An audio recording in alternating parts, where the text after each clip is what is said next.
Welcome to Dwarvenkegger. I'm Tanner, and today we are back for another album duel review. This is the series where I review an album, Rob reviews an album. We release them at the same time, so you get two different perspectives on the same album.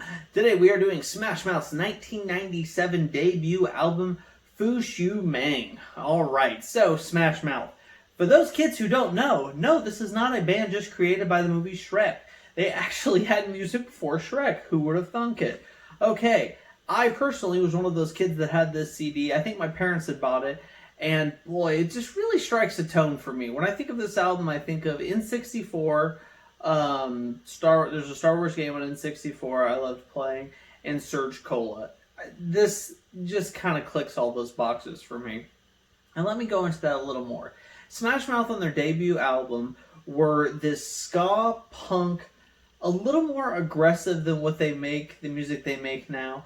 But they were just very in your face. Now, they are a studio band, but Steve Harwell's vocals kind of carried this through, okay? Very distinct. This album had Walking on the Sun, a great cover of Why Can't We Be Friends, Disconnect the Dots, The Fawns, Push, Beer Goggles. A lot of great songs. It's a fun listen, honestly. Like I said, it is this weird ska punk kind of thing that's really tied together by the keyboards. Now, the keyboards kind of have this weird kind of 60s, 70s cocktail lounge bounce to them that really add a lot to the song. Now, I actually wrote this down. The keyboard player's name is Michael Klooster, and he does an amazing job of adding a little layer of depth that maybe you wouldn't think would be on a Smash Mouth album. Like I said, I think, quite frankly, Smash Mouth get a lot of shit, okay?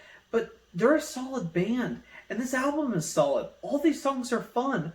One that I really enjoy is called Heave Ho, which is about really crappy neighbors. And who hasn't had crappy neighbors before, okay? It's a fun listen. It's a quick listen. The album's nowhere close to an hour. And honestly, like, it's just fun. It's just fun to listen to. Now, I understand they get a lot of heat for the stuff they did for all the Shrek albums, okay? No, they are not the Shrek band, okay? They are, but, I mean, you know what I'm saying. They were a band before that. They put out Fush Mang and Astro Lounge, two great albums.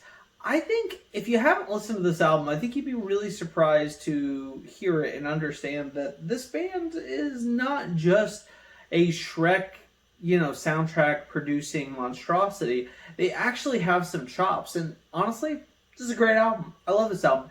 It's an easy, fun listen to, and I highly suggest it. I give it a solid 4 out of 5. So, like, subscribe, hit the little bell at the bottom, follow us on Instagram and Facebook for all sorts of Dwarvenkegger shenanigans, and if you are looking forward to what the craziness here at Dwarvenkegger, then hit us up with that Patreon link below. Check out our budget booze reviews, our beer reviews, our cigar reviews, our rants, our raves, our cooking videos, our card openings, our DK shenanigans. We have so much content.